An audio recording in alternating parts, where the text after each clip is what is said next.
Bienvenidas de nuevo a nuestro podcast Siempre Viva. Ya nos conocéis, somos Isabel Puerta, embrióloga, y Macarena Ríos, ginecóloga. Y este mes de marzo queremos contaros muchas cositas. Como sabéis, marzo es el mes de la endometriosis. Entonces vamos a hacer 4 episodios solo sobre esta patología. Este primero vamos a hacer las dos contándoos un poquito todo sobre todo lo que sabemos sobre endometriosis. Y vamos a traer al doctor Puerta, que es un súper especialista. Y luego haremos un preguntas y respuestas contestando a todo lo que nos mandéis vosotras. También queremos invitar a nuestra nutricionista Teresa Zarco, que ya os hablaremos un poquito de ella, aunque nosotras hoy hablemos también de suplementos, de nutrición y demás, pero bueno, no somos especialistas en este tema, así que conseguiremos que venga y nos cuente un poquito, en caso de endometriosis, pues qué suplementos, qué alimentación está más recomendada o cuál es mejor, más bien eso, ¿no? ¿Qué alimentos debemos de intentar evitar, ¿no? Aunque bueno, nos meteremos un poco ahora de lleno en todo esto. Eso es. Bueno, yo creo que si tenemos que decir algo de endometriosis y por qué este podcast se puede diferenciar de otros muchos, es porque, bueno, sabemos que Isa es embrióloga, yo soy gine y creo que muchas veces pues nos quedamos un poco cortas en una parte, la otra parte, y hoy podemos como aunar esas dos cosas, y aunque hablemos de cosas, de conceptos básicos, ¿no? Pues luego yo te voy a poder hacer preguntas que me gustaría resolver en consulta cuando tengo una mujer con endometriosis, e imagino que tú también, ¿no? Que al final, Claro. pues no se puede saber de todo al 100%, y esto es lo Es bueno. un abordaje como más completo. Estamos las dos partes dentro de un viaje de fertilidad, aunque la endometriosis no siempre está relacionada con problemas de fertilidad, como ya sabemos, pero bueno, tenemos así como las dos posturas, que a veces están enfrentadas, pero en este caso nos llevamos bien. Que también discutiremos, que no siempre tenemos la misma opinión, Bueno, pero bueno, también yo creo que es lo interesante. Eso es sano. Entonces, bueno, para empezar, la primera pregunta que vamos a hacer es, ¿qué es la endometriosis? Bueno, yo creo que ya la endometriosis ha empezado a ocupar un papel importante, ¿no? En el día a día. Ya muchas mujeres conocen lo que es esta patología, muchos hombres también. O sea, es una enfermedad que poco a poco ha ido como reivindicando su papel en la sociedad, y menos mal, porque ha sido pues muy silenciada durante mucho tiempo. Y creo que ya casi todo el mundo podría hacer una pequeña definición de la endometriosis.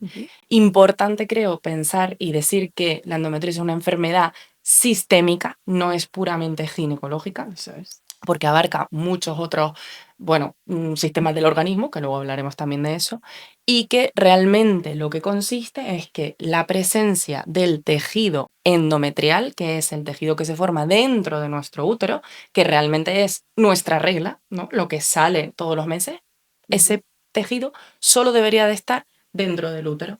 ¿Qué ocurre? Si sale fuera del útero, luego hablaremos por qué pasa esto, pues eso es lo que significa endometriosis, presencia del tejido endometrial fuera de donde debería de estar, que es dentro del útero, por decirlo un poco sencillo, a nivel ¿no? llano, eso es. Exacto. No sé si tú a lo mejor desde el punto de vista de tu profesión podrías definirlo, o dirías, oye, esto dentro te falta de la biología, metiéndonos Exacto. ahí. Sí, yo creo que es tal cual. O sea, lo que tú has dicho, lo de la enfermedad sistémica, es algo que se lee ahora, que antes era puramente ginecológico. Y luego esas células que son como el endometrio. Lo que pasa es que incluso son un poco diferentes, a veces son como más cabronas. Eso es. No son exactamente a nivel biológico, o sea, hacen algunas putadillas que en su sitio no harían, y tienen como algunas propiedades, pero bueno, ya poco a poco vamos a ir desgranando. Es increíble. O sea, la endometriosis, yo creo que de todas formas que hay mucho por descubrir todavía. O sea, sabemos, aunque corrígeme si me equivoco, se descubrió hace 100 años. Muchísimo. Y lo que pasa es que ha ido pasando desapercibida porque dejábamos a las mujeres como tú estás loca, ese dolor es normal, bla, bla, bla. Y no se ha avanzado tanto como se debería. Total, es verdad que también los métodos de diagnóstico han ido avanzando, también los profesionales pues nos formamos cada vez más. Yo, por ejemplo, tampoco llevo tanto en la ginecología, y ya solo pensar cómo veía yo a una mujer cuando venía a consulta porque le dolía la regla cuando era residente versus ahora, pues me ha cambiado totalmente la forma de trabajar, de pensar, de explorarla, de ver en la ecografía. Entonces, claro, también eso hay que tenerlo en cuenta, ¿no? Eso es. Y luego el origen, ¿no? Porque esto es algo que siempre, pues, no se termina de esclarecer, ¿no? Hay como muchas teorías, y en realidad la típica que siempre se ha dicho es como que las células, ¿no?, del endometrio, la menstruación, esas células como que irían por las trompas, ¿no?, hacia Ujú. dentro de nuestro abdomen, por así decirlo. Esto es como una teoría clásica que cada vez, pues no es que, no es que no nos la creamos del todo, pero quizás faltan cosas, ¿no? Falta algo que explique otro, otro tipo de síntomas de las pacientes y no solo Ujú. otros síntomas, sino aparición de esas células en lugares pues, más remotos que no son solo la pelvis. Entonces, bueno, interesante yo creo lo que estábamos hablando antes, ¿no? De que lo que has dicho, que al final esas células no solo son células de regla, sino que, ojo, porque se comportan de forma especial, ¿no? Que al Ujú. final son un poco Sí. cabroncillas, como dices, porque con el sistema inmune, ¿no? Se consiguen como proteger y evitar que el sistema inmune las ataque y Increíble. proliferan. Y bueno, a nivel biológico entiendo que eso podría tener más sentido, ¿no? Eso es, esas células, pues, donde implanten, pues, van creciendo, cogen su propia irrigación, Ujú, son capaces de fabricar sus propias hormonas, que a veces decimos, bueno, cuando tengas la menopausia ya te vas a relajar, porque esas, igual que el útero se alimenta de esas hormonas, ellas también. O sea, cuando va creciendo nuestro endometrio, también como que crecen ellas, luego nuestro endometrio sangra con la regla, o sea, nos quitamos esa parte que ha crecido, pero ellas también se ponen a sangrar en otros sitios. Al ujú. final estás sangrando internamente. Claro, y eso repercute en una inflamación, Una entiendo inflamación también, ¿no? brutal. A nivel, claro. Y claro, y cuando tú tienes la menopausia y dices, bueno, ya mi endometrio no está creciendo porque como no hay estrógenos dándole de comer, pero estas células tienen su propia aromatasa, que es Ujú. esa enzima que lo que hace es coger la testosterona y la convierte en estrógenos y tienen la suya propia. Entonces da igual que la pobre mujer esté con su menopausia, que ellas siguen produciendo ahí Ujú. estrógenos como locas. Claro, es verdad que también no siempre, ¿no? Que depende un poco del caso. No, Ujú. que no queremos con esto No, no, no, por decirle a las Dios. mujeres que aunque tengan la menopausia van a estar con síntomas, pero efectivamente sí hay Hay casos que que los entender. vemos y que ocurre así y hay que entenderlo exacto para Y la realmente gravedad. comprenderlo. Y bueno, guay lo que has dicho, porque al final creo que es importante que la gente sepa que la endometriosis es una enfermedad, una patología estrógeno dependiente.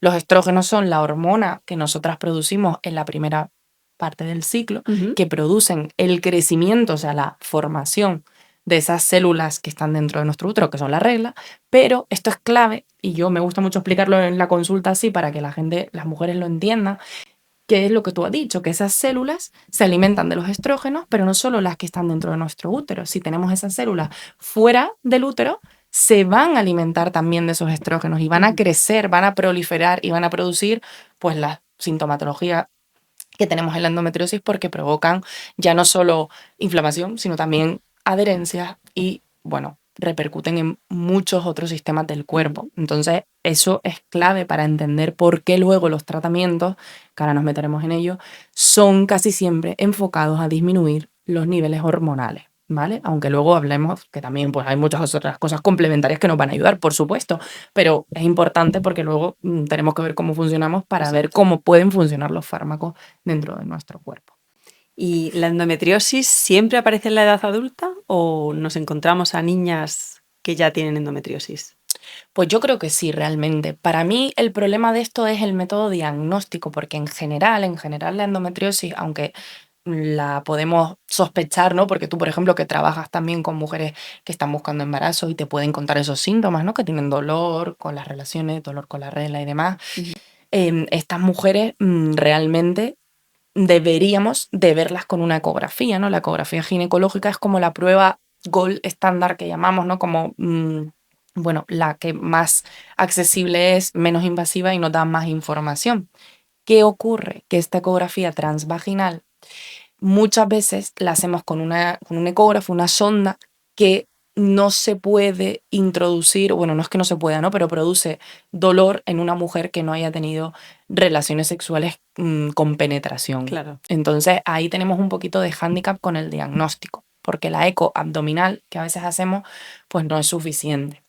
Entonces ahora se están trabajando en sondas como mucho más pequeñitas para poder diagnosticar a mujeres en la adolescencia, que a lo mejor no hayan tenido nunca relaciones. Ujú.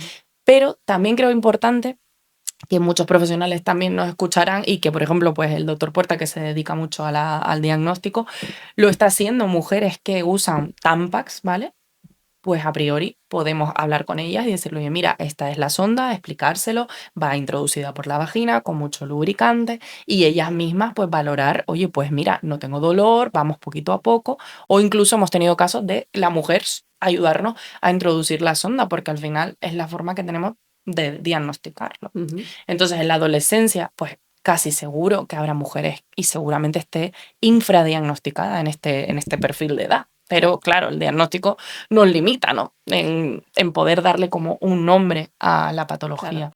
También yo creo que es una patología que no aparece de un día para otro. Yo creo que empieza como muy poquito a poco. A lo mejor, porque claro, lo que estábamos hablando, las teorías de cuándo aparece y cómo se forma. ¿Es la menstruación retrógrada o realmente no hace falta que haya menstruación? Y te comentaba yo antes de empezar el podcast que he leído en algunos sitios que puede incluso aparecer a nivel celular. Antes incluso de nacer puede que ya tu destino ya sea esa endometriosis. Entonces, claro, tú no empiezas ya teniendo todos los síntomas. A lo mejor eres un adolescente y notas a lo mejor pues hinchazón o te empieza a molestar un poquito la regla, pero eso puede ir yendo a más y esa regla a lo mejor ya hace que ya tengas que llamar a tu madre y que te recoja del cole cuando te baja la regla. Luego cuando ya empiezas a tener relaciones que te moleste la penetración, luego te empieza a doler la regla una semana antes, luego te duele también una semana después, entonces es como que va creciendo.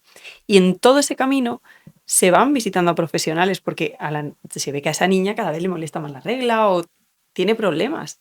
Y creo que durante todo ese camino los profesionales, cada vez menos, pero hasta ahora ha sido así, le decían, bueno, es normal, la regla duele. Y es verdad que duele, a mí me duele. Pero no es un dolor de endometriosis, no es ese dolor de cancelo mis planes porque me duele o me tengo que quedar en la cama. Eso es. Entonces, creo que cuando ya llega a ese punto, a día de hoy las mujeres ya tenemos suficiente información para ir al profesional y decir que no, que me duele y que necesito un diagnóstico y si no eres tú voy a ir a otro. Pero antes que había menos información, pues pasaba mucho tiempo, pasaban por muchas etapas de dolor que iban ascendentes e iba evolucionando y se va cronificando, que es lo peor de todo, que al final lo que has dicho efectivamente empieza así, pero luego también le tienes que sumar el factor psicológico, ¿no? Que tú tengas un dolor y que no te crean. Qué importante. Exacto, al final todo esto, pues no solo la parte mental, sino también que a nivel del cuerpo las vías del dolor pues pueden hacer que un dolor pequeño, entre comillas, al final le implique un dolor muy fuerte, porque es un estímulo constante. Entonces, bueno, pues claro, lo más importante yo creo que de la endometriosis es diagnosticarla. Y para eso, pues lo que comentabas, al final hay muchas mujeres que han dado muchas vueltas hasta que al final han encontrado su diagnóstico, pero saber qué es lo normal o hasta dónde podemos considerarlo normal, pues es importante para poder seguir tocando la puerta y decir, mira, no, es que yo tengo un problema y si no lo he conseguido identificar con un profesional, pues seguiré hasta que lo consiga. Y yo creo que aquí pues podríamos hablar así como a grandes rasgos de la sintomatología, ¿no? De la clínica, como para las mujeres que nos escuchen. ¿Cómo saber si tengo endometriosis? ¿Cuáles son las señales de alarma? Los dogmas importantes, ¿no? Tú lo has dicho ya casi todo, en plan, dolor con la regla. Nosotros normalmente en consulta solemos usar una escala analógica del dolor, eso significa una palabra muy bonita, pero en realidad es del 1 al 10 cuánto te duele la regla, ¿vale? Entonces, superando el 7/10 es un signo de alarma para nosotros, un dolor que despierta de noche o un dolor que impide también pues una actividad física, o sea, ir al colegio, ir al instituto, ir al trabajo. O un plan chulo. Yo se lo digo, si te proponen un plan súper guay y tienes la regla, ¿lo cancelas o vas? Si dices lo cancelo, es algo que te está impidiendo tu vida normal. Luego, por otro lado, que también lo has dicho, el dolor con las relaciones sexuales, que eso se llama dispareunia, pero es cierto que ese dolor con las relaciones sexuales, ya que nos ponemos a hablar de esto, es importante que diferenciemos. No es lo mismo el dolor en la entrada de la vagina, que puede ser por, pues, yo qué sé, millones de cosas, ¿vale? Que esto, pues una sexóloga probablemente me podría hablar mejor de esto, o una fisio de suelo pélvico, pero bueno, a veces pues puede haber contractura a nivel de los músculos, sequedad vaginal, infecciones vaginales, pero ese dolor es en la entrada. Pero no estamos hablando de ese dolor, estamos hablando de un dolor con la penetración profunda, un dolor en el fondo de la vagina. Y eso es importante. Eso que muchas veces, a veces nos creemos que es normal y decimos, es que mi pareja la tiene muy grande y es que cuando toca fondo me duele. Eso no debe de doler. Exacto, o sea, a ver, es verdad que, bueno, hay circunstancias en las que, bueno, pues también hablamos de que el intestino, o sea, que a veces una mujer que tiene problemas a nivel digestivo, cualquier otra cosa y puede tener en algún momento algún dolor puntual con este tipo de relaciones, pues bueno, hay que consultarlo. O sea, lo que quiero Eso decir con es. esto es que hay que hablarlo. Y nosotros muchas veces en consulta, aunque sea un poco momento incómodo, preguntamos también por las posturas, porque es muy típico también que en determinadas posiciones, al tener relaciones en los que la penetración es más profunda, suele haber ese dolor. Y a nosotros nos viene muy bien saberlo, porque también vamos a intentar encontrar esos puntos donde la mujer tiene ese dolor, ya sea con la exploración o con la ecografía. Y muchas veces coinciden que ahí hay un implante de endometriosis. Fíjate. Entonces es súper interesante, ¿no? Que haya confianza y que podamos Claro. hablar de todo esto sin ningún tipo de tapujos ahí. Claro, claro. Bueno, y otro síntoma, hablando de cosas que son incómodas de hablar, sería, por ejemplo, el estreñimiento, ¿no? Exacto, el cambio, estreñimiento, también todo lo contrario, Diarreas. diarrea, exacto, o incluso el dolor cuando Al vamos defecar. al baño, al defecar, incluso con la regla. Entonces eso es algo que también es como que nos salta la alarma, ¿no? De que esta mujer pues posiblemente pueda tener una endometriosis.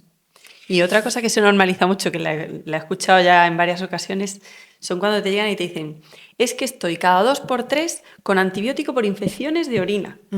Eso, cuando son infecciones de orina tan recurrentes que a lo mejor la tienen 10 veces al año, eso también podría ser un signo de alarma dentro de la endometriosis, ¿verdad?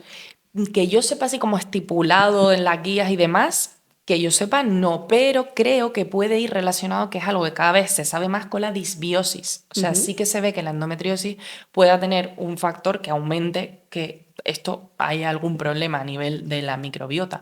Y eso efectivamente podría estar totalmente relacionado Claro. pues con la microbiota a nivel también de la vejiga. Pues claro, Fíjate. seguro que a nivel está todo relacionado, que no podemos hacer como que si fueran Sí, efectivamente. dos sistemas distintos, ¿no? Que al final somos una. Entonces, pues Sí. sí que podría también, hombre, tenerlo en cuenta, por supuesto.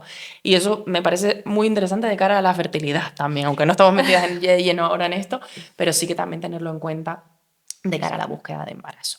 Sí. Vale, entonces hemos hablado del diagnóstico, Vale. no hemos hablado del diagnóstico, hemos hablado de la clínica, de los síntomas del diagnóstico por encima. Bueno, yo creo que... Hemos hablado de la ecografía. Exacto, de la ecografía. Y bueno, mucha gente pregunta lo de la resonancia. No sé si a ti en consulta muchas veces dicen, bueno, pues voy a hacerme una reso a ver si así consigo diagnosticarlo. Esto, bueno, creo que nos contará más el doctor Puerta en Eso el es. siguiente podcast porque hablaremos un poco más metidas del diagnóstico, pero bueno, que la ecografía transvaginal es lo esencial, lo más rápido, eso sí, en manos que sepan, no, no quiero tampoco decir que no todos sepamos, pero creo que hay casos y casos y que hay que también saber derivar. Que yo, por ejemplo, estoy formada en esto, pero creo que hay gente que está formada más que yo y que en dudas, pues por supuesto, derivar a otros especialistas. Claro, porque puedes ir a un médico, imagínate, a un radiólogo que sea el mejor radiólogo del mundo detectando cáncer de mama. Pues ese nunca va a ver la endometriosis, Claro, porque su efectivamente. especialidad es otra. Entonces hay que saber derivar y hay que saber cuál es tu campo de expertise y decir, bueno, si tienes un cáncer de mama, vente conmigo. Pero si crees que es otra cosa, te voy a derivar a uno que sabe. Claro. Pero creo que hay pocos, estáis pocos, porque yo a ti ya te incluyo, estáis pocos profesionales que seáis capaces de diagnosticar la endometriosis cuando no es tan evidente. Claro, esa es la clave, ¿no? En plan, porque hay endometriosis que son como súper evidentes y otras no, ¿no? Y a lo mejor pues la gente pregunta, ¿y por qué, no? Porque mi endometriosis no se ve y la otra de otra mujer sí. Entonces, claro, aquí creo que es importante que sepamos, ¿no? Que no la mayoría, pero uno de los sitios con más frecuencia de afectación de la endometriosis son los ovarios. Y en los ovarios esas células que hemos hablado de las células endometriales cogen y se implantan, ¿no? Se ponen ahí o no solo se implantan, sino que puede ser que ya estén, ¿vale? Que es las otras teorías que podrían explicar el origen de la endometriosis por determinados factores que ahora no nos vamos a meter y crean un quiste de endometriosis, es decir, una imagen ecográfica en la que se ve como aspecto circular, en la que hay un tejido que es diferente al ovario en sí. Entonces, esa endometriosis en general, cuando ese quiste está en unos 2-3 centímetros o más, es fácilmente identificable. Pero cuando esa endometriosis no está en el ovario, sino que está, por ejemplo, en los ligamentos que unen el útero a los ovarios, o el útero a la pelvis, o sobre la capita finita que recubre al útero, que se llama serosa, esa endometriosis no es tan fácil de ver. Cuesta identificarla si no tienes una formación específica, pero sí que existe una serie de marcadores que se llaman, bueno, marcadores secundarios que sí que nos pueden hacer sospechar que aquí hay algo. Entonces tú, si haces una ecografía en la que ves ese tipo de marcadores, que por ejemplo son pues que el útero, cuando tú haces la ecografía, no se mueve de forma libre, sino que está adherido, está fijo o está fijo al ovario, ahí, si esa mujer tiene dolor con la regla, dolor con las relaciones, hay algo casi seguro. Entonces es cuestión de mirar con otros ojos. Y eso es el problema del retraso con el diagnóstico. ¿Por qué? ¿Por qué? Porque le ha tocado a la mujer que no se ve tan bien y eso puede influir en su calidad de vida, por supuesto, en la evolución de la enfermedad e incluso en su fertilidad. Es muy duro y efectivamente yo creo que como profesional, si te llega alguien y te dice tengo mucho dolor, no puedes decirle no te preocupes, es normal, tienes que derivar y decirle ve a que te vea un especialista en esto. Claro, y no pasa nada, porque es que no eres peor profesional, todo. Efectivamente, eres mejor profesional. Exacto. Bueno, y ahora que ya hemos hablado un poquito de todo lo básico, ¿no? Vamos a hablar del tratamiento. Esto aquí es un poco complejo, ¿no? Porque cuando escuchamos ese tratamiento hormonal, tú que ves muchos pacientes en consulta... Escuchar lo de meterse hormonas, todas somos un poco reticentes a yo no quiero meterme hormonas porque pensamos que es algo malo, pero bueno, en este caso pueden ser de ayuda. Exacto, o sea, yo aquí quiero hacer solamente una pequeña puntualización y creo que actualmente el tratamiento que mejor ha demostrado, o sea, perdón, que ha demostrado ser mejor dicho, es el tratamiento hormonal, junto con todas las demás cosas que luego hablaremos, como es el asesoramiento nutricional, también el ejercicio, etcétera. Pero el tratamiento hormonal en muchas ocasiones es muy necesario. Ahora bien, creo que en el futuro, y espero, no trataremos a las mujeres con un tratamiento hormonal. Creo que al final el tratamiento hormonal es irnos al último paso, al último escalón de la endometriosis, a ir a tratar lo que ha generado la endometriosis. Claro. Pero ojalá podamos irnos atrás, ¿no? E ir al origen. Y nos falta entender, Exacto, entender por qué ocurre, ¿no? Por qué esas células son capaces de escapar del sistema inmune, por qué son capaces de invadir, proliferar, generar nuevos vasos y atacarlas desde ahí. Probablemente no sea un tratamiento hormonal, pero actualmente sabemos que los tratamientos hormonales cambian la vida de las mujeres, cambian la calidad de vida de las mujeres, los síntomas y la progresión. No que cambien la progresión, pero detienen a priori la progresión. Entonces, pues son importantes. Y creo que lo que hemos dicho antes de explicar qué es la endometriosis, enfermedad estrógeno dependiente, lo de la aromatasa que has explicado, va a ser clave para entender por qué los tratamientos hormonales consiguen mejorar. Por lo menos frenar esa evolución. Exacto. No son una cura definitiva, porque no son por una desgracia, a día de hoy, como has dicho tú antes, esto es una enfermedad crónica, pero puedes convivir con ella o se puede intentar de la mejor manera posible frenar esa evolución. Exacto. Y eso, bueno, pues claro, ¿qué es lo que usamos normalmente? Pues usamos tratamientos hormonales que hay como dos tipos, ¿no? Tenemos los que tienen estrógenos y gestágenos, que son como los que conocemos prácticamente de toda la vida. La pastilla de la vida que es estrógeno y progesterona. Exacto. Y luego tenemos como una pastilla que solamente son gestágenos, ¿vale? Entonces, a priori, como la enfermedad, o sea, la endometriosis es una enfermedad estrógeno dependiente, cada vez somos más los profesionales que solemos recomendar el tratamiento sin estrógenos, o sea, solamente con gestágenos. Esta pastilla, la idea que lo que realmente hace es evitar que las células endometriales, las que están dentro del útero y las que están fuera, estén en reposo, es decir, no produzcan todos los meses ese crecimiento, esa inflamación, y evitar así el ciclo de progresión de la enfermedad. Eso es. Entonces, claro, a ver, aquí hay diferentes opiniones. Luego hay profesionales que prefieren usar los otros tratamientos, los que llevan estrógenos y gestágenos, que también son correctos, pero creo que es importante que también se diga que estos tratamientos deben de ser en pauta continua. Eso significa que el objetivo realmente es dejar a la mujer sin sangrado menstrual. Claro, porque igual que te sangra la regla, te sangras por dentro donde estén esos implantes con la inflamación. Exacto, inflamación, adherencias, que al final es fibrosis, es dolor, fibros al tejido, claro, son muchos problemas. Esto es clave, ¿no? Conseguir que la mujer esté sin sangrado, que muchas veces, no solo las mujeres, sino muchas veces las madres de las mujeres vienen y es como, ¿pero cómo va a ser esto? ¿Va a estar sin regla mi hija? En plan, ¿durante cuánto tiempo? Pues es el objetivo realmente. con los tratamientos que tenemos actualmente. Lógicamente, si la mujer, por lo que sea, no quiere, no puede tomar el tratamiento, nosotros le tenemos que explicar y hay otros tratamientos complementarios de los que se puede beneficiar, pero es verdad que este es el mejor tratamiento Ujú. actualmente para evitar la progresión, porque evita todo este círculo que hemos dicho Claro. y corta la regla. Entonces, la mujer que no tiene regla No no le tiene sangra dolor. ni el útero ni... Exacto, no tiene Claro. dolor con la regla porque no hay regla. Entonces, es el objetivo a conseguir con los dos tipos de tratamiento. Ujú. Luego, Luego hay más cosas, claro, que se exacto, pueden eso hacer. te O iba a sea, eso decir. yo Lo veo que básico, eso es ¿no? como la base, que eso tienes que frenar la evolución. Y luego, ¿qué más cosas puedes hacer? Porque a veces sentimos esa falta de control de ¿yo qué puedo hacer? Claro, Pues claro, estamos hablando de que es una enfermedad que causa una inflamación brutal.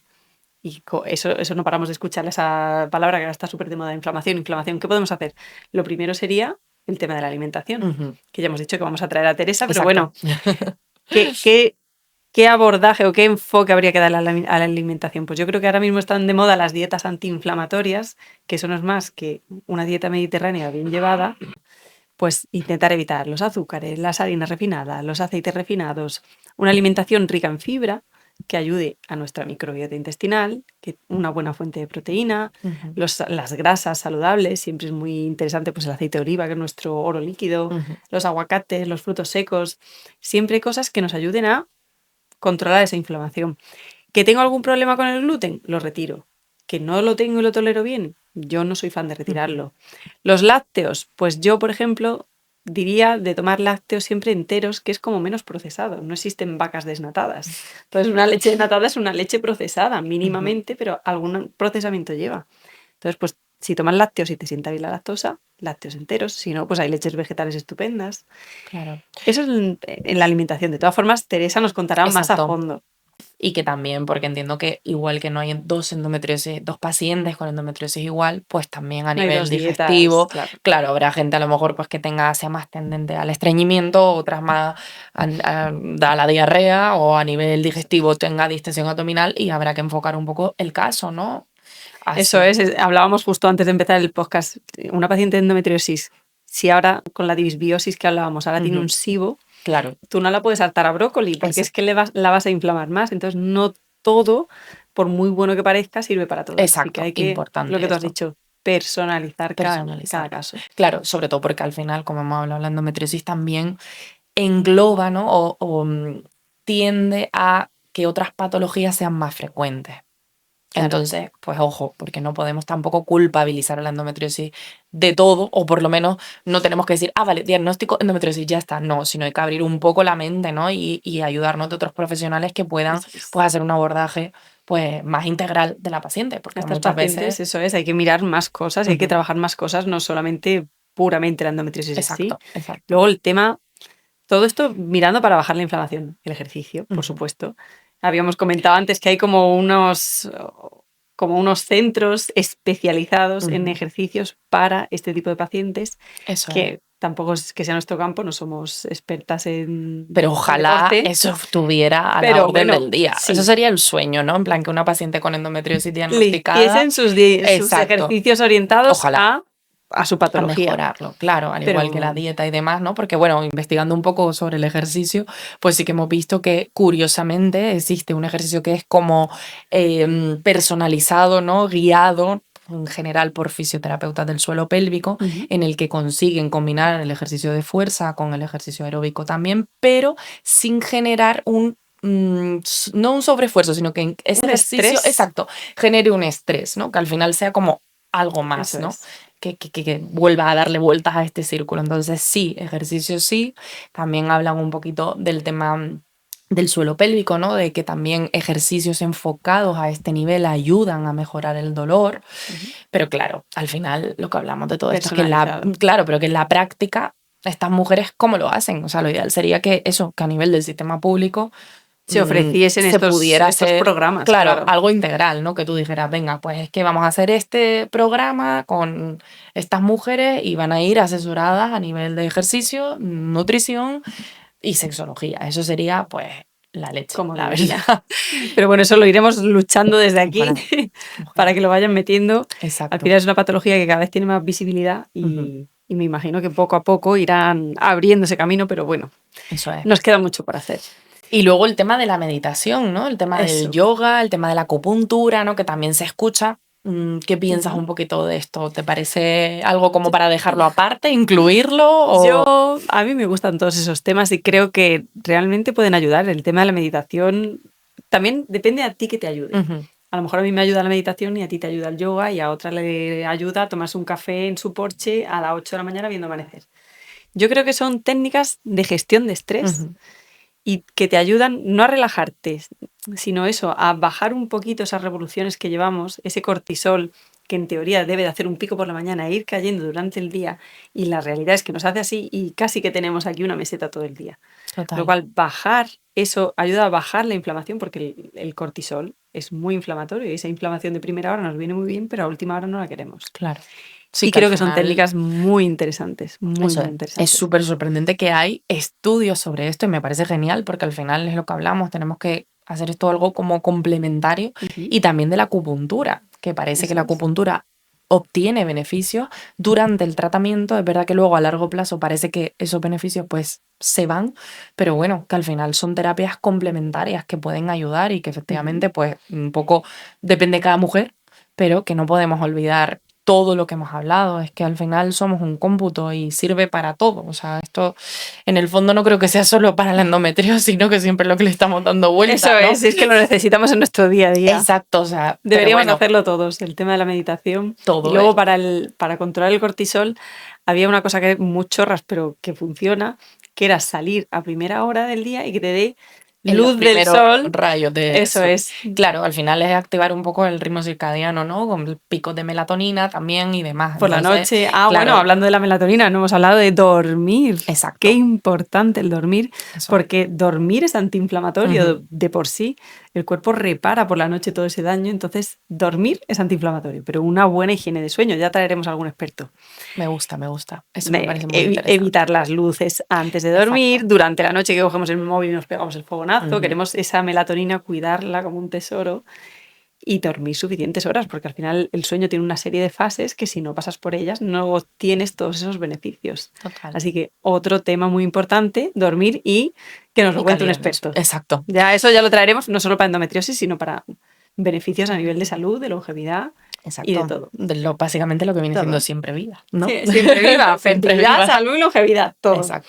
Sí, que al final estamos hablando de siempre lo mismo, ¿no? Ese englobar todas estas partes que son muy importantes, que es lo que hablamos, que tratamientos hormonales sí, pero ojo, que no nos podemos descuidar de la otra parte. Entonces, al final, todo suma, ¿no? Eso Yo es. creo que esto es importante que Y, las mujeres también lo sepan. y otra cosa que es la que realmente más nos preguntan en consulta, tú lo sabes, que son los suplementos, que a veces Ujú. pensamos que son como las pastillas mágicas, que Exacto. realmente pueden ayudar, bien dirigidos y unos suplementos de calidad Ujú. pueden ayudar. Entonces, en la endometriosis, ¿cuáles son los más top? Pues en eso hablaremos también con Teresa a ver qué nos puede decir. Pero bueno, yo he hecho un poquito de búsqueda bibliográfica y lo que usamos nosotros también en consulta. Y efectivamente hay evidencia científica, ¿vale? Sobre todo en la N-acetilcisteína, ¿de Ujú. acuerdo? Que es un componente de una pastilla que muchas pacientes a lo mejor usan, que es el Levedol, ¿vale? Esto ha demostrado mejorar la clínica de las mujeres con endometriosis, ¿vale? El dolor, tanto el dolor con la regla como también el dolor con las relaciones, ¿vale?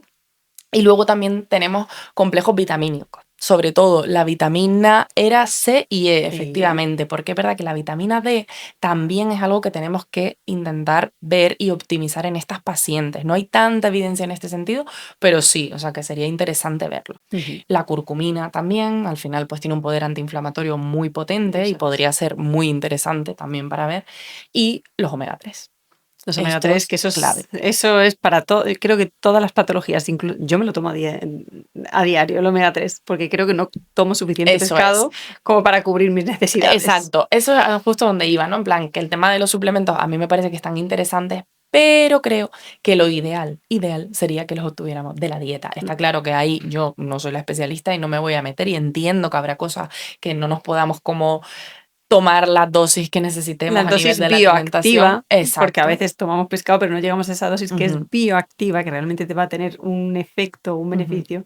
Entonces, pues un Lo suplemento está bien, necesitas. pero un suplemento de calidad, que no es fácil elegirlos, un suplemento que tú necesites, porque a Eso veces es. empezamos a coger este que he visto en TikTok, este que he visto en Instagram, y Ya. hacemos La mezcla y el una mezcla del batiburrillo. infierno, que unos son antagonistas de otros y acaban... O sumatorios, que al final te estás tomando unas dosis Bueno, los brutales que efectos las orinas. antioxidantes que se pasan y necesitamos oxidación en nuestro cuerpo, Claro, entonces siempre hay que ir bajo supervisión de un profesional. Pero exacto. bueno, todos estos suplementos que has dicho pueden ayudar. Ojo, Exacto. no tomárselos porque los hayamos dicho aquí Claro, sin no que un habría profesional los que supervise. individualizarlo un Pero poquito, son claro. los que, si te los dicen en consulta, pues que sepas que estos son los más Ujú, utilizados en exacto. En endometriosis. endometriosis. De todas formas, bueno, le tiraremos un poquito de la lengua a Teresa a ver que nos cuente un poquito más, ¿no?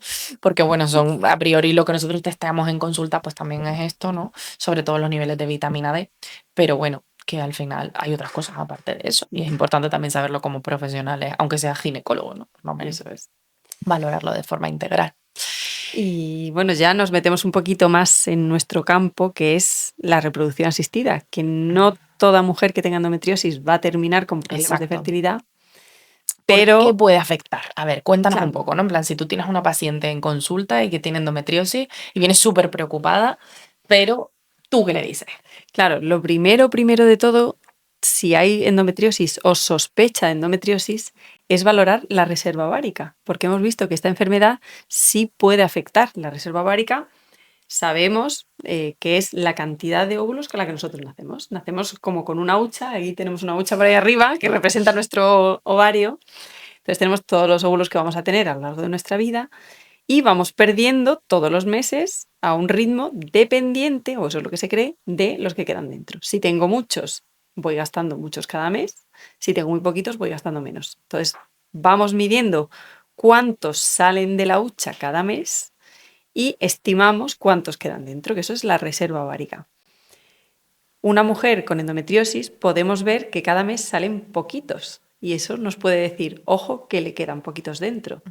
Eso es una mala señal y es algo que asusta mucho, sobre todo de cara a la fertilidad. Una baja reserva no significa que te vayas, que no te quedes embarazada, Exacto. solamente significa que te quedan menos. Ujú. Pero sí significa que no te puedes dormir en los laureles y decir, ahora mismo tengo 23 años, ya cuando tenga 38 me pondré a ser madre. Claro. Tienes que tomar decisiones ahora. Exacto, ayuda para Porque tomar decisiones, ¿no? Porque es eso verdad que es. muchas veces no hubo, bueno, una campaña hace mucho tiempo de una clínica de reproducción que hacían antimulerianas así, pues porque sí, ¿no? Y bueno, yo en ese sentido, tú lo sabes, a mí me gusta hasta donde me gusta esto, porque lo veo un poco crítico, ¿no? Porque tampoco hay que asustar, ¿no? No es en plan de, ala, venga, ya, pues, tiene la reserva ovárica agotada, fecundación in vitro. No es eso, ¿no? Claro. No, no tiene un valor predictivo realmente para tu embarazo a día de Claro, hoy en casa. eso es real. O sea, la antimuleriana no mide tu fecundabilidad, o sea, si te vas a quedar embarazada o no. Mide cómo está tu reserva. Exacto, tu reserva. Pero ves tú, Maca, ella es más de hacer las pruebas cuando toca y yo soy más de hacer las pruebas ya. Claro. Yo, por ejemplo. Hombre, a ver, te entiendo hacía- que depende el caso, ¿no? Lógicamente, Claro. si es una mujer con endometriosis o incluso que ha sido intervenida, que por cierto no hemos hablado nada del tratamiento quirúrgico, pero como vamos a invitar al doctor Puerta, Eso nos lo cuenta él. eso, cajita abajo para el episodio de él. El próximo, en la próxima Exacto. semana. Pero que claro, que depende un poco también el caso. Si es una mujer que sabe que va a posponer su maternidad, que la maternidad es importante para ella, tiene 32 años, ha sido intervenida de un ovario y tiene un endometrioma en el otro ovario, pues en este caso claramente sí.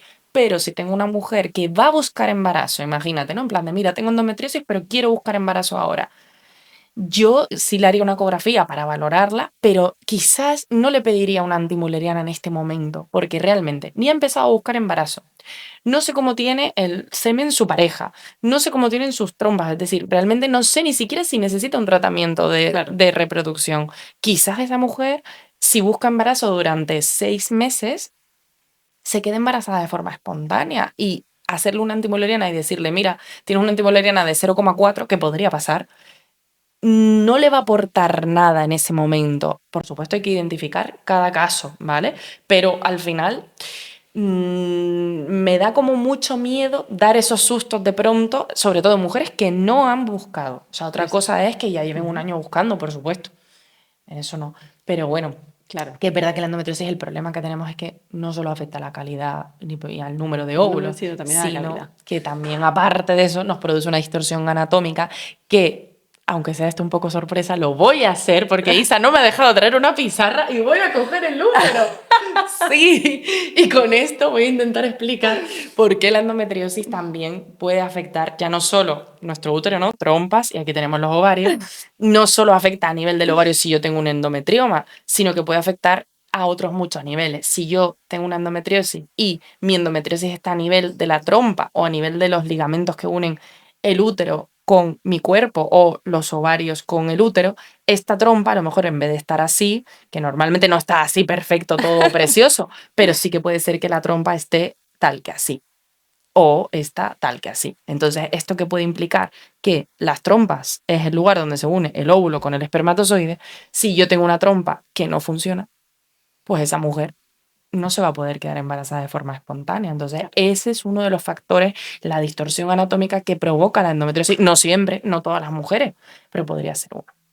Y luego el otro factor que es el útero. Ya hemos hablado de la disbiosis que puede aparecer también en la endometriosis, que eso es un tema súper chulo, pero que también esa endometriosis, esos pequeños focos de los que hemos hablado, pueden estar también dentro de la musculatura del útero. Y a eso se le llama adenomiosis. Probablemente sea un tipo de endometriosis. Aquí esto siempre es la duda, ¿no? Realmente es algo muy similar. Pero eso que va a provocar, pues que el útero pueda tener una contractibilidad diferente, que pueda provocar incluso, pues, fallos de implantación, abortos, etcétera. Todo depende del caso, ¿vale? Pero son una de las cosas por las que podría verse disminuida la fertilidad, efectivamente. Claro. Incluso se ha visto que la contractibilidad del útero, cuando nosotras tenemos relaciones, esas contracciones, ¿no? Esos espermatozoides entrarían por aquí dentro, irían a la trompa, esas contracciones van de fuera adentro. Y es súper chulo. Hay un vídeo, a ver si luego lo ponemos, que se ve cómo los espermatozoides se marcan con fluorescencia, van nadando y el útero con las contracciones lo va impulsando hacia la trompa. Entonces, si este útero se contrae mal y tiene una discontractibilidad, no ayuda, efectivamente. Entonces, pues sería otro factor más, ¿no? Aparte de lo que tú bien has dicho de todo el microambiente inflamatorio que rodea a todo, bueno, pues nuestro organismo. Sí, efectivamente. Entonces, bueno, aquí hemos hecho un poco repaso, ¿no? A eso, y se nos ha olvidado una cosa muy importante, son las relaciones sexuales y el dolor con las relaciones sexuales. Si vamos a buscar embarazo y tenemos dolor, imposible, tenemos, pues efectivamente, dolor además en la ovulación, que también puede estar más acentuado, pues lógicamente la cosa se pone un poco más compleja. Eso es. Devuelvo al pequeño por aquí. Maca quería una pizarra y yo no he traído pizarra. Total. Porque yo no soy fan de la pizarra, pero al final acabaremos con una pizarra. Pero bueno, hoy nos ha servido Hemos buscado un amigurumi de esto. Total. Bueno, entonces, tema fertilidad, ya sabemos que sí, que efectivamente se puede ver afectada, por desgracia, no en todas las pacientes. Exacto. No en todos igual también, ¿no? En plan, no en todos igual, claro. No todas las endometriosis son iguales, exacto. No todos los grados son lo mismo, eso es. No todas las mujeres son lo mismo. ¿Y qué pasa en el laboratorio? Porque yo, claro, cuando veo una paciente y hablamos sobre, pues bueno, imagínate, ¿no? Tienen las trompas obstruidas, tenemos que ir a un ciclo de fecundación in vitro, me planteo siempre, oye, ¿cómo de rentable va a ser ese ovocito, ¿no? La célula que tenemos nosotros dentro del ovario, ¿no? Que entiendo que casi todas las mujeres lo sabrán, pero bueno, el óvulo, ¿no? Que es lo que necesitamos para hacer la FIP. ¿Qué pasa? Un poquito ¿Qué pasa? Pues ahí entra mi parte, que es la única que Maca y yo no estamos de acuerdo, la única, por ahora, que es lo de, claro, ¿cómo van a ser los resultados del laboratorio de esa mujer? Depende de la edad que tenga, de cuántos óvulos tenga y de cómo de afectada esté esa endometriosis. La edad, cuanto antes tomen la decisión de meterse en un tratamiento, si es que lo van a necesitar, mejor. Sea una congelación de óvulos porque quieran ser madres en el futuro, o sea una FIP porque quieran ser madres ya y no lo estén consiguiendo de manera natural. Para eso me ayuda mucho la antimuleriana, que yo se la haría a todas. Yo se la haría a las mujeres, no sé, a lo mejor a los 20 años una, a los 25 otra. No sé, yo les llevaría... No, pero dices las mujeres con endometriosis. No, a todas. En general. Yo creo que esa información en un gran número de mujeres, en la mayoría de ellas, no te va a dar información porque va a ser una antimuleriana normal y listo. Pero si a mí con 20 años me dicen, tu antimuleriana es de 0,4 o de 1. Digo, hostia, quiero... Bueno, perdón. Te lo Perdón por puedes el taco. permitir. Quiero tomar decisiones ahora. Entonces, creo que es una información que no cuesta nada y que puede ayudar mucho, por ejemplo, a mí que estoy dentro del laboratorio, porque en vez de tener 5 óvulos, tengo 25. Entonces voy más tranquila. Eso no le garantiza nada el día de mañana. A lo mejor la de 5 consigue quedarse embarazada y la de 25 no. Ujú. Pero toman decisiones a tiempo con una información que no cuesta sacar. Y lo mismo con el seminograma, ojo, que yo le haría seminograma a los chicos. Nosotros tenemos la regla y ellos no tienen la regla, porque se saquen un seminograma con lo mismo, pues con 20 años uno, con 25 otro, con 28 otro, y así van teniendo, de repente con 35 no se quedan y no tienen espermatozoides y dicen, ¿será que yo nací así? No, pues mira, es que hay algo que está afectando y se está reflejando aquí. Pero bueno, en el laboratorio entonces queremos tener más, cuantos más jóvenes mejor, y el tema de la endometriosis, ¿cómo lo afecta? Estamos hablando de que la endometriosis crea mucha inflamación. Ujú. Y los óvulos crecen dentro de una estructura que se llama folículo, que es como un saquito lleno de líquido. Y crecen además rodeados de unas células que los conectan. Entonces, ellos están conectados, tienen unas uniones con esas células y van chupando de su exterior cosas que necesitan. Nutrientes, información, energía, hay muchas cosas que van chupando. Si el ambiente externo es tóxico porque hay mucha inflamación, lo que chupan no es bueno para ellas. Esa inflamación puede hacer que aumente el estrés oxidativo, que también está muy de moda. Este estrés oxidativo puede hacer que nuestras mitocondrias funcionen peor. Entonces se va creando ahí un balance malo en el que un óvulo que supuestamente está bien puede acabar mal. ¿Por qué acaba mal? Porque el óvulo lo primero que tiene que hacer es completar la división. Los tenemos ahí inmaduros y tienen que terminar una división que se llama la meiosis y separar sus cromosomas. Ellos viven con un número de cromosomas que no es el correcto para un óvulo, o sea, es el correcto en la fase en la que están, Ujú. pero tienen que separarse. Y esa separación solo la hacen en el último momento, cuando los vamos a usar. El resto del tiempo están ahí parados. Para esa separación necesitan un uso meiótico que coja esos cromosomas y tire de ellos. Necesitan un mogollón de energía para hacer esa separación correctamente. Y si eso falla, pueden haber cromosomas de más o de menos y ese embrión deja de ser viable. Ujú. Luego, además, esos óvulos tienen que almacenar suficiente energía, comidita, entre comillas, para que el embrión en sus primeras divisiones tiren de todo lo que ha almacenado el óvulo, porque el genoma del embrión se activa en día 3 y ya él puede tirar de esas divisiones, pero hasta entonces dependen de lo que ha ahorrado el óvulo. Si hay inflamación, estrés oxidativo, un ambiente tóxico, tendremos unos embriones de peor calidad. Ujú. Entonces ahí nos vamos encontrando con un montón de trabas que incluso en una paciente joven, al tener ese ambiente que no es saludable, puede tener problemas de calidad ovocitaria. Y ahí nos metemos en otro melón, que es la calidad ovocitaria, cómo la medimos. Ujú. Porque en el laboratorio yo te puedo decir, pues es que los resultados han sido muy malos, pero a nivel visual yo no te puedo decir si es bueno o malo, a no ser que utilicemos la inteligencia artificial, que Exacto. nosotras ya la estamos utilizando. Que de ahí nos tienes que contar mucho. También deberíamos de hacer un podcast hablando un poco de esto, pero bueno, en endometriosis podría también darnos más información. Está testado en eso, ¿no? Efectivamente, yo creo que para estas pacientes sería obligatorio, Ujú. porque si yo voy a hacer una congelación y tengo endometriosis, quiero saber cómo de afectados están mis óvulos. Si ahora Claro. tengo unos óvulos de mala calidad, aunque tenga 25 años, o si tengo 35 y son de buena calidad todavía, no lo Ujú. sé. Entonces, gracias a la inteligencia artificial, podemos conocerla, nos llevamos un informe a casa con probabilidades. Ujú. Entonces, nos vamos más tranquilas, entre comillas, o por lo menos más informadas. Claro, sí, sí, por lo menos no desinformada, ¿no? No pensando en que he congelado Eso es. 10 óvulos y eso me va a dar una probabilidad de ser madre Eso del es. 100% o del 90%. O sea, algo Realista. real, exacto, ¿no? Que no sea como, bueno.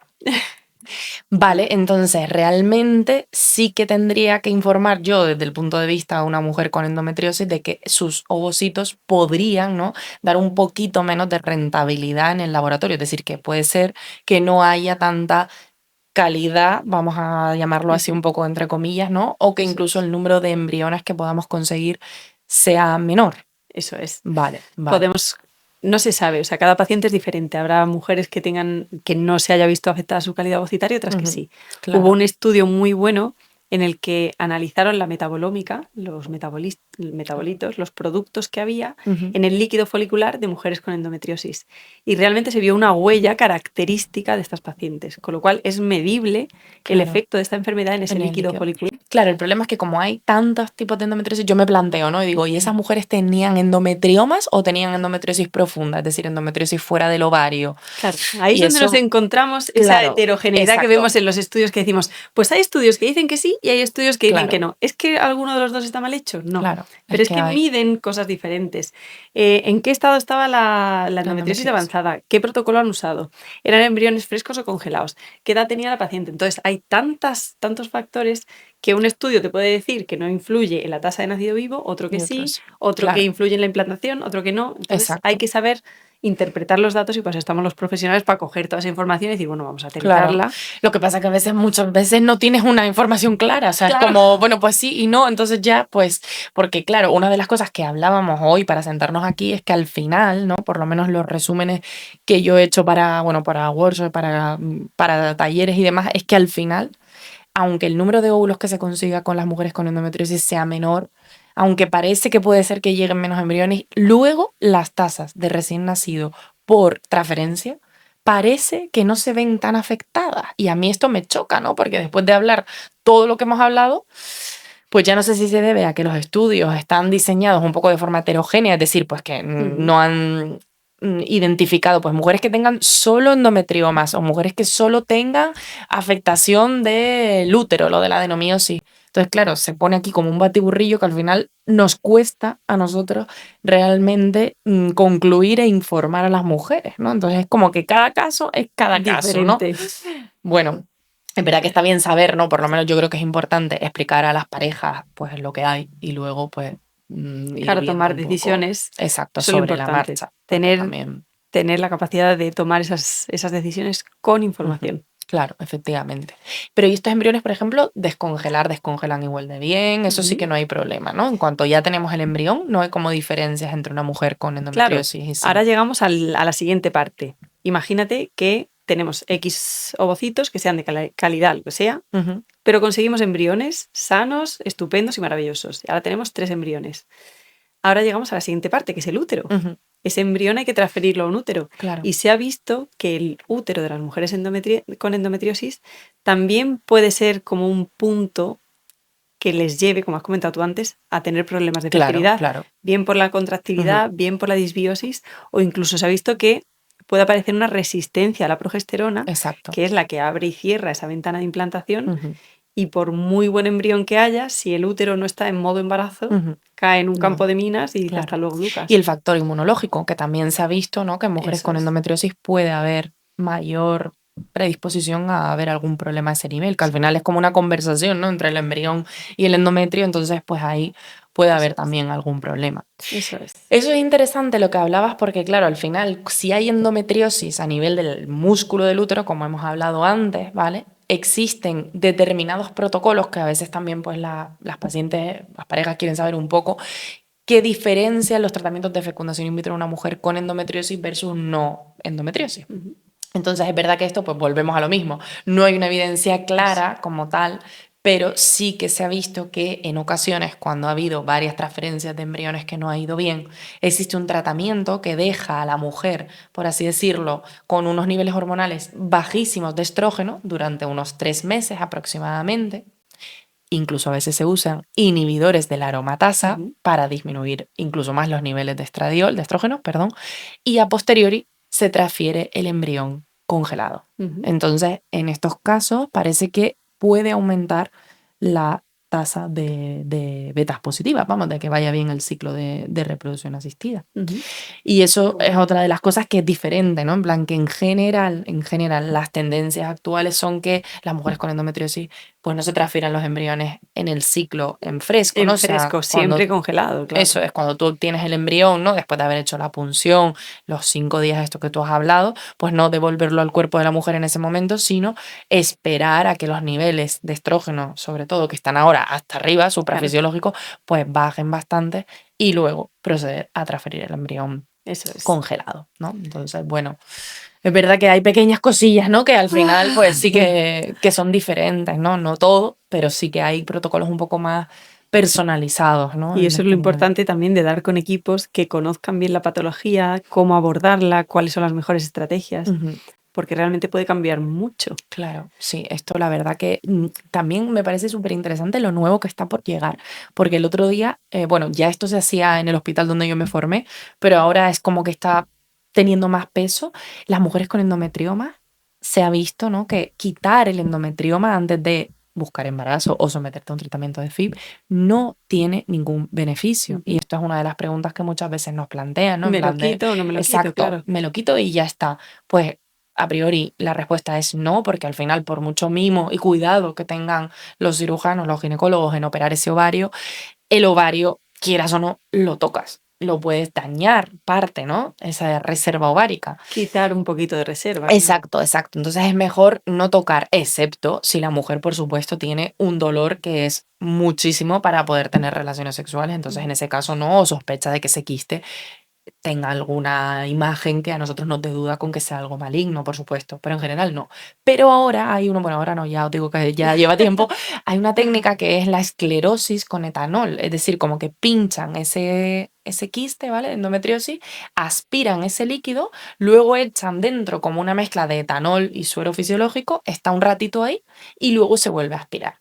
Pues parece que esto mejora luego la estimulación para fecundación in vitro, es decir, como que aumenta el número de folículos que se van a Claro, como desarrollar. no lo quitas, no tocas reserva. Claro, pero Qué bueno. disminuyes como ese ambiente Ujú. proinflamatorio, tal, y consigue también pues que crezcan más folículos alrededor. Bueno, siempre y cuando la reserva Claro. ovárica esté bien, claro, no es algo que sea mágico, por así decirlo, pero sería una de las opciones que a priori se está considerando, pues, De cara de a cara, tratamiento, claro, claro, exacto, previo a, en vez exacto, de una previo, cirugía. previo. Qué bueno. Porque la cirugía a priori sí que hay casos en los que sí que está indicada, ¿vale? Ya Ujú. lo hemos dicho, pues mujeres que tengan mucho dolor, sospecha de malignidad. Y también hay un caso concreto en el que sí que se ha visto con evidencia que parece mejorar los resultados, pero no de FIB, sino de embarazo en casa. Y es aquellas mujeres que tengan afectación con endometriosis profunda intestinal. Ujú. ¿Vale? Entonces estas mujeres parece que sí, que la cirugía podría tener beneficios siempre y cuando el seminograma esté normal y las trompas estén normales. No siempre, ¿vale? O sea, no es cuestión de, venga, pues todo el mundo a quirófano. En general intentamos evitar la cirugía en la medida de lo Pero posible. fíjate, al final otra vez caemos en lo mismo. Cada caso es diferente y Efectivamente. cada mujer, o sea, no hay un protocolo que digas, No, esta mujer con endometriosis que entra, que tenga un endometrioma, hay que hacer el lavado tal, o hay que hacerle, o hay que quitárselo. Es que depende claro, tanto. depende de cada Y de caso. los Y del varón deseos. también, por supuesto. Hombre, ese seminograma. Es que sí, sí, sí, en este caso sí, claramente. Entonces, claro, pues que eso, que no es ni FIP, FIP, FIP, ni cirugía, cirugía, cirugía. O sea, hay que Ujú. ver exactamente, ¿no? Qué Valorar. caso, cómo es la paciente, cómo es la pareja y todo lo demás, qué tipo de endometriosis tiene, qué tratamientos previos ha hecho, cómo ha ido la estimulación, qué tipo de endometrioma, tamaño, cómo ha ido todo, ¿no? La obtención de ovocitos, Ujú. cuántos embriones se han podido obtener. Calidad de los ovocitos, ideal Efectivamente. medirla. Exacto, es que Y aquí pues hay mucha chicha, ¿no? Detrás, sí, yo sí, sí, creo. sí. Tenemos, Muchísima. tenemos para mucho, van a venir muchos invitados, ya veréis, de esto da para muchos podcasts, Claro, pero sí, efectivamente, hay que tenerlo todo en cuenta, hay que personalizar y hay que tener un equipo que haga un abordaje desde la parte ginecológica y desde la parte de laboratorio. exacto. Y la Y preparación, yo también pienso mucho, todo lo que hemos hablado de terapias, no me gusta decir terapias complementarias, porque tampoco es que sean terapias complementarias, pero adyuvantes. sí, adyuvantes o no tratamientos médicos, todo eso es clave.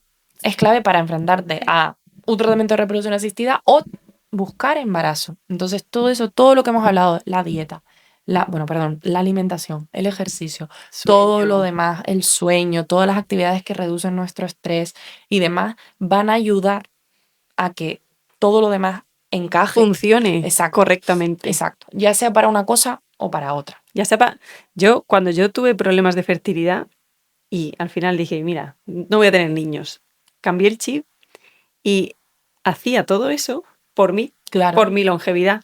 Y como efecto secundario conseguí quedarme exacto. embarazada. Pero ya por desgaste emocional, no lo hacía por fertilidad. Pero es que realmente son cosas que hay que hacer por nosotros. No solo por tener descendencia, es porque yo quiero vivir más años y mejor. Tal cual. Entonces me tengo que cuidar. Y ahí es donde a veces ese cambio ayuda un poquito. Claro. Y de cara a la endometriosis, pues siendo una enfermedad con ese problema de inflamación, que la inflamación, ojo, que no es mala. Que a veces ya hablamos de la inflamación y ya es como...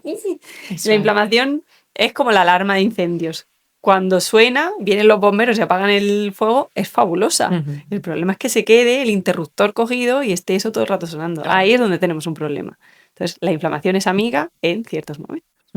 Claro, sí, que al final la necesitamos también, Sí. ¿no? Para activar nuestras células Y inmunológicas. los radicales, el libre, o sea, lo diré, las especies reactivas de oxígeno, el estrés oxidativo, que sin llegar a estrés oxidativo, esas, no me sale el nombre, especies reactivas de oxígeno, me sale solo ROS.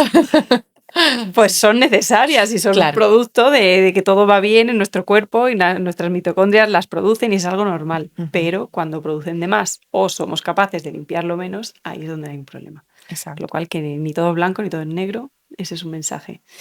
Y con la endometriosis, pues nada, solamente... Yo creo que le hemos dado un buen barrido a todo, ¿no? Lo importante que se tienen que llevar aquí son herramientas para decir, creo que tengo endometriosis y voy a luchar hasta que me validen mi enfermedad y me den tratamientos hormonales o lo que sea. Y que no se sientan mal por ir a otro especialista y a otro hasta que les digan, vale, te escucho. Que al principio del podcast también lo hablábamos. Métodos de detección de la endometriosis. Que yo decía, el método que es infalible al 99% es escuchar a la paciente. Claro. Si te dice que le duele, le duele. Exacto. Y es muy probable que tenga endometriosis. Sí, y no y decir, bueno, pues nada, esto para la siguiente revisión lo vuelvo a ver. No, o sea, esto es importante escuchar, exacto, y tenerlo en cuenta. Aquí, o sea, tú imagínate esto. Tú imagínate que hubiese una enfermedad que a los chicos los dejase 3 o 4 días en cama todos los meses, que les afectase su fertilidad, que tuviesen problemas psicológicos con esto, todo lo que es la endometriosis, que tuviesen dolor crónico, la disbiosis, ¿Tú crees que un hombre iría al médico y le dirían, estás loco, eso es normal? Claro, bueno, probablemente hay una diferencia, vamos, brutal. Y a nosotras, pues, ¿cómo es la regla? Claro, bueno, y de ahí la palabra histeria, ¿no? La histeria viene de histero, que al final es el útero. Entonces ya yo creo que con esto lo hemos dicho todo. O sea que sí, efectivamente, pues todo esto tiene mucho peso, ¿no? En la historia de la mujer, de la investigación sobre la mujer, de la medicina y la mujer, de una patología que es puramente ginecológica. Entonces, claro que sí, esto pues es algo que hay que ir luchándolo, pero bueno, yo creo que cada vez más hay más conciencia, las mujeres también hablan, las mujeres también reivindican pues eso, un asesoramiento, una visión integral y es lo que se debería de intentar conseguir a un futuro. Al igual que hemos hablado nosotras también de tema nutrición, ejercicio, suplementación y demás, pues que esto fuera algo como en centros específicos, claro, que pudiera ser algo así. Ojalá algún día, ¿no? Pero desde aquí iremos luchando. Exacto. Yo creo que hemos dado una buena revisión de todo. Todo. De todas formas, si nos hemos dejado algo, podéis dejar en comentarios vuestras preguntas y como haremos una sesión de preguntas y respuestas, estaremos encantadas de contestar todo lo que nos hayamos dejado en el tintero, que seguro que nos hemos dejado algo. Eso es. Probablemente haya cosas que hayamos dicho que no compartan otros especialistas, es normal. Mira, nosotras mismas, ¿no? Ya hablaremos un día de largo y tendido de antimulleriana, sí, no. Pruebas, qué pruebas sí, qué pruebas no. Yo muchas sí. Pero bueno, que ya está, que esto es lo bueno que tiene, ¿no? No todos los especialistas opinan de la misma forma, es importante también conocer opiniones, basarnos en la evidencia científica para cosas que están ahí, por supuesto, pero como decimos, pues hay estudios que aportan luz en una cosa, otros que en la contraria, y es un poco pues ver el caso y por supuesto hablarlo con los pacientes y que ellos también sean parte de esa toma de decisión. Totalmente. Siempre. Y en equipo. Pues nada, nos vemos en la semana que viene con el Doctor Puerta. Pedazo de episodio, no os lo podéis perder. Así que nada, un besito. Nos vemos prontito.